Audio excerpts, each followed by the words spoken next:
Anyway, so Ayala, let me start with you. Let's get into the Kumasi Asante Kotoko bit, because most of the viewers have been waiting for us to come and get into the matter. Somebody jumped into my inbox and said, Charlie, George, the Kotoko matter there, Saturday, for tell us everything that happened. And I said, okay, no, we've got the right guy, so we'll definitely get into it and find out what happened in that one. So, Ayala, you've seen a few publications, you've seen some things that happened. What has gone wrong between Nana Yao and Ponsa and the board? Even though I'm reliably informed that it's been fixed, what went wrong? It's a normal case of disagreements at board meetings. It's not anything that is untoward, or it doesn't come in as a normalcy. I think the only worried part is how early these things are coming up. What happened was that in their last board meeting, there were a few issues Nana and Ponsa drew the attention of the board to, especially Mr. Kwabena Boateng Jemfi's interview to Graphic Online, which for him as a CEO, he didn't endorse that kind of interview. Then to Mr. Kofi Amwa-Aban's hint of an incoming Kotoko TV or Kotoko Media, which again to Nana and Ponsa was something off the books, that they could have consulted him or even keep quiet about those issues. But yes, in our Ghanaian culture and how we see young ones telling old ones what to do, what is right and what is not right. And so that started the inflammatory in terms of the passions at the meeting. And what broke the camel's back was when Nana Ponsa told the board that, look, I will need 6 million Ghana cedis to embark on my player recruitment. Then again, the board said, look, you are in the process of forming your management. We've submitted some few names, we've rectified them. We've told you to come up with others and other options let's consider. Together with you, we are putting together your management. And after putting together your management, the next will be your departmental policies, then zoom into the budget. Then we can know how we are going to raise money. And in a proper corporate structure, fund your budget throughout the next season. So if you come up as early as this time to give us demands in terms of monies that you have earmarked for player recruitment, we don't think that sits well with us and the corporate structure we want to run at Kotoko. I think that was where the passions and it all flared up. Nana and Ponsa having to say that, look, if you guys are not going to meet my demands, it means the job are going to be very, very difficult for me to do. And these things are not going to help in terms of our relationship, in terms of what you expect me to do in the delivery of the results you want me to. And the board also said, look, it's not about we not having your back or setting you up for success, but it's about doing the right thing at the right time. Let's form your management, submit your policies, let's get your budget. Then we know that we are funding the budget for the whole season and it's in accordance with proper accounting principles and all that. So that was where it got heated. And I must tell you, someone like Kotoko Boateng Jemfi really got upset. And all that he got upset with was the posture and how Nana Ponsa talked to them. Now, I understand that because during the process of having appointed Nana Ponsa as the CEO, he was the most influential person that really gave Nana Ponsa the chance at the board. Even when people like Jude Atta was not too enthused about Nana Ponsa's appointment, Kotoko Boateng Jemfi got his back, did a lot of politics for him. So when it comes to a meeting like that and he seemed not so respected by Nana Ponsa, he felt hurt and he made it known to Nana Ponsa. That was when at a point Nana Ponsa threatened and said, look, if you think that my views and my discretions are going to be met by you having to try to create the impression that I'm young, I should respect you, then I must as well as resign, because in this boardroom, we all have opinions to share and we must come out strongly expressing it. And so if you think you are going to bully me with this young and keep quiet, be calm and all that, then let me tender in my resignation. And that was when the other board members who were also fed up, but they were quite calm, also came up to tell me, but look, we are not afraid of you resigning. After all, we appointed you. And if you think that you want to resign, then we are all for it. So there were other people who were quiet, who had to calm the situation and all that. So it really happened. And then Apostle threatened to resign based on demands and based on some few things he thought other board members have done that didn't go well with him as a CEO. Right. Thank you very much, Ayala, clearing up the air for us. But Coach Christopher Nimley joins us in studio. Coach, how are you doing? I'm very well. No, we're just talking about your Manchester United jersey. I'm wondering why you are a Manchester United jersey. I'm a Man United fan. What is happening? Ayala, you're not playing Community Shield. Ayala is a Barcelona fan. They are rebuilding. Do you know why he's not in that jersey? But they are rebuilding. Ayala, could you tell the whole world why you are not in your Barcelona jersey? He's rebuilding, no? I've not yet gotten my my new season's jersey. When I get it, Are you sure that is the reason? Ayala, I put it to you that it's because the Messiah is leaving. Oh no. Not at You've all. had a lot of Messiah sleep. Okay, good Don't night. worry. Good night. Yes. But before you come in, let me go to Papa. And Papa, are these the kind of problems that you just get if too many people help you to get the job? No. I wouldn't say it is. It's deeper than we all thought. Okay. Throughout this process, I kept on hammering on Nana Amponsa, understanding the politics of the club he's involved with. Managing Kotoko, it's equally important as you being skilled as navigating yourself through the uncharted territories of its politics. I'm not so surprised this happened. There is more to it. My brother decided to be a lot more diplomatic, so I'll let it go. You see, George, Kotoko is not getting money from any of their sponsors now. Goyle are giving them nothing. With him being diplomatic. MTN are giving them nothing. So this is a club that is in dire need of money. That's one. In paying 2 months' salary of their players in recent times, it took 2 board members to raise that money. One board member is even threatening leaving the board. He's not gone for the past 2 meetings. They call him sometimes, he doesn't answer. The reason? He told them that any money they would advance, and he is part, should be seen as a loan facility that will be repaid by the club. And people didn't understand it. So there are cracks. There is pressure. But my brother, why would you make managerial appointments now when football is not in full session? You could earmark them down. And then you try and supervise a transition. Then you usher in the new management together with the resumption of our football season. Now, when they come in, they have to be paid. Even players and technical staff, the club is struggling to pay them. So there is a political issue on economics or commerce there. Now, there are people who genuinely think Mr. Boateng Jemfi is not way too influential in the board. He's the go-to man, the de facto board chairman. And I just wish people would see the things Mr. Boateng Jemfi do as someone who loves the club and is helping out because he's been told by the board chairman to be doing these things.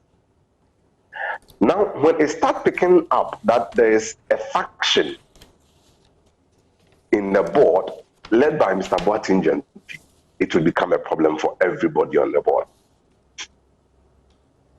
And those in Kumasi know Boateng Jemfi and his orientation so well. You take after his father, you go to Stormy in Rome, where they are from, and you look at him and his political aspirations. He tried unseating Chairman Sabonsu in 2016, and he was told to calm down. He's one of the most well-connected people on the board. There are people who genuinely believe he's the one that brought in Aban and Joshua. So the idea that there is a faction or a cartel hijacking the operations of the board is one that I don't want to be part of, because it appears they have the interest of the club at heart. You see Kofi Aban tweet, well, you might not like it. Yes, sometimes you should leave the club's official communication channel to tweet before he comes in. But George, there is so much enthusiasm behind those things he puts up. There's somebody who is so happy to be part of the club now. Yeah, I've enjoyed following him on Twitter anyway. Exactly. I mean, he's so happy. The enthusiasm around what he writes. All these things could have been avoided. It could have been properly framed. My brother, the truth is that inside the board, they are struggling to understand why Kotoko should play in Africa. Within the board, there are voices that are dissenting that, look, if you look at Kotoko playing in Africa, culturally, historically, you put everything together, it lifts up the mood in Kumasi.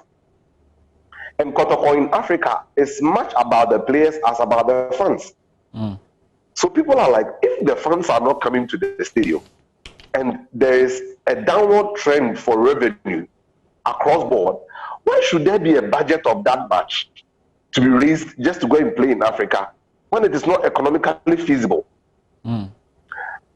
Now, in the past 2 board meetings, Boatin Jemfi has sounded out to Dr. Anthony Nsiasai, the government advisor on the coronavirus, to find out if there is the possibility of even half of stadiums being filled, just as it is happening in churches now. And he's told them, are you sure you guys have what it takes to tell fans to wash their hands, wear nose mask, come and sit at stadium? Are you sure you would want to do this? So the response from Anthony Nsiasai to them was that, look, we don't think fans will be coming to the stadium until there is a vaccine. We can risk football by testing people to come and play. But the fans aspect, we can't do that. So generally there is this content about why should we go to Africa? Why raise money for something that is not viable, that is not feasible, that is not sustainable? The problem every member of this kind board has with Kotoko is the amount of debt that is piled up on the club. Yeah. And in the last Africa campaign, Kotoko was so lucky because the government of Ghana was funding their trips and paying for their hotels. So that one worked out very well for them. Now, they would have to incur the debt.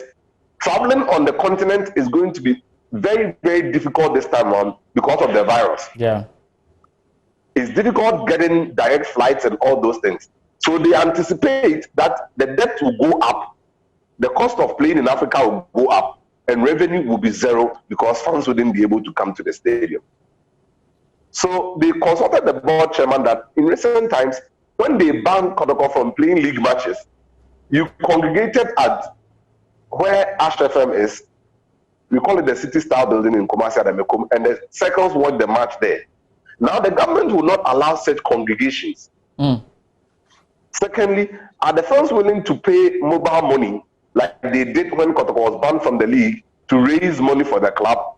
Yes, they would want to, but economically, times are hard in this country. Yeah. So realistically, there are second thoughts, second guessing about going to Africa and then spending that much. So I'm not surprised these things are coming up. Yes. But I agree with Ayala. Yeah. The timing is worrying. It's a problem. Too early. Too early. Coach Nimley, we spoke about that possible clash with what is supposed to be done normally versus the culture, the tradition of the club. And no matter how good a case you have, you have to respect that. Exactly. You see, you remember I made a statement here that everybody supported Nanaya Amponsa. But upon sober reflection, I've realized that it is not everybody on that board that clearly wanted him as the CEO of the team. Yeah.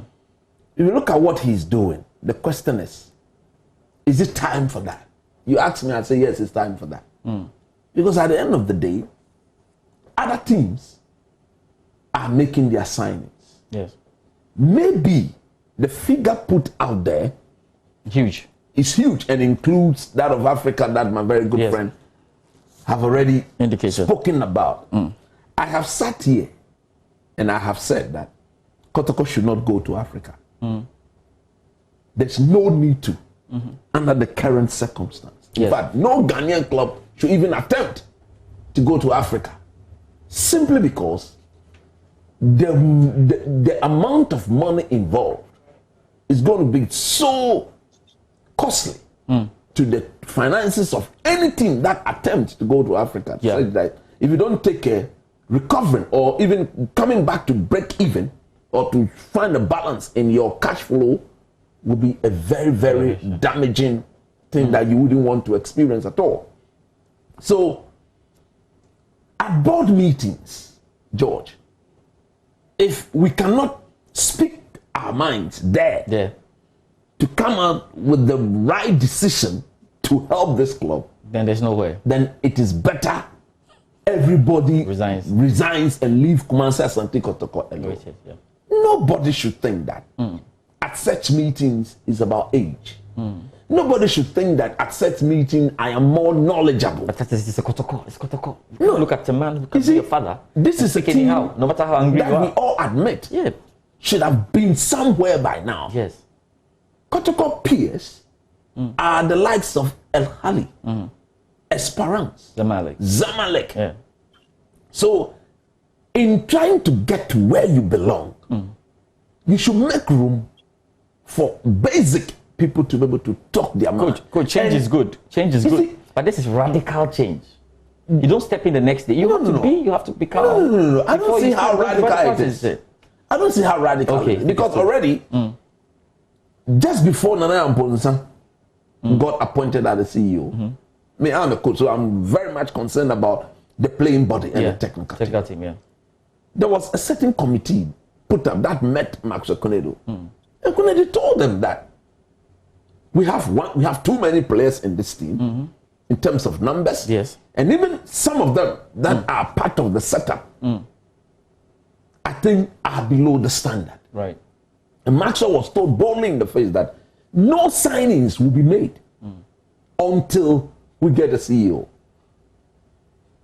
And if we are saying that the CEO should wait, or the board is saying that wait and make all your managerial appointments before you talk about budget. Look, the top players are being picked up by other competitors. And Maxwell have got, look, I have worked with him before and I still work with him. He's got a certain standard that he wouldn't want to drop. Because don't forget, he left Kotoko a winner.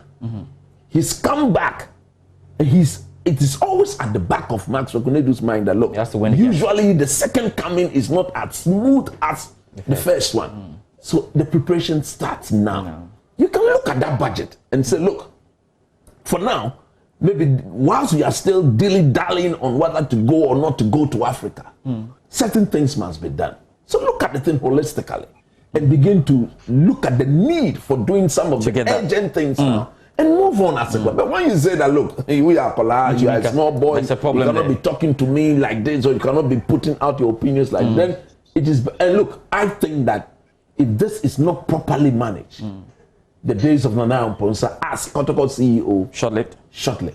Let me come to you, Ayala, and the final one on Kotoko, because we have to talk about Congress. Ayala, how advantageous is everything that happened in the fact that Nana Amponsa is setting the tone to say, I will come here and speak my mind, and the board are also saying, we will also speak our mind. I mean, what are the positives out of all of this?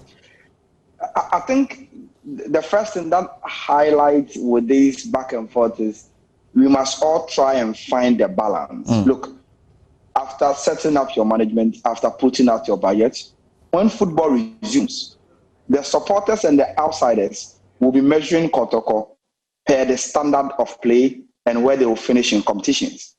So Kotoko is a football club, for God's sake. Kotoko will need to play and perform.